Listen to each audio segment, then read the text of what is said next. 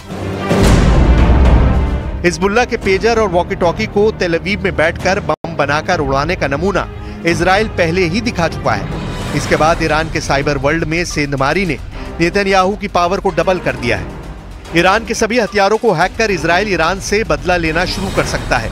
Israel के हाथ अगर ईरान की मिसाइल सिस्टम की चाबी होगी तो अंदाजा लगाना मुश्किल नहीं कि युद्ध का नतीजा क्या होगा। इजराइल से मिले झटके के बाद अमेरिका ने भी ईरान पर करारा प्रहार किया है। अमेरिका ने ईरान पेट्रोलियम कारोबार से जुड़े 6 संस्थाओं पर प्रतिबंध लगाया है। अमेरिका ने ईरान के 6 जहाजों को ब्लॉक प्रॉपर्टी के रूप में पहचान भी की है। ईरान की 10 वित्तीय संस्थाओं पर अमेरिका ने बैन लगाया है। इनके 17 जहाज के कारोबार भी ठप कर दिए गए हैं। ईरान पर मैक्सिमम प्रेशर बना हुआ है। इजराइल कभी भी 1 अक्टूबर का बदला लेना शुरू कर सकता है। अमेरिका इसी ताक में बैठा है कि इजराइल ईरान को दहलाए और फिर सुपर पावर शिया आर्क पर अपना टोटल कंट्रोल जमा ले। लेकिन ईरान भी झुकने को तैयार नहीं।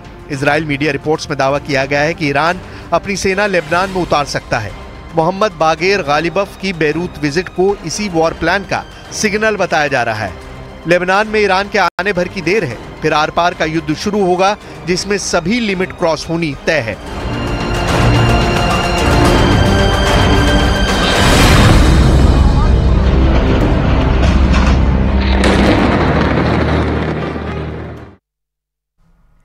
और यहाँ वक्त एक छोटे से ब्रेक का। आप देखते रहिए प्रदेश।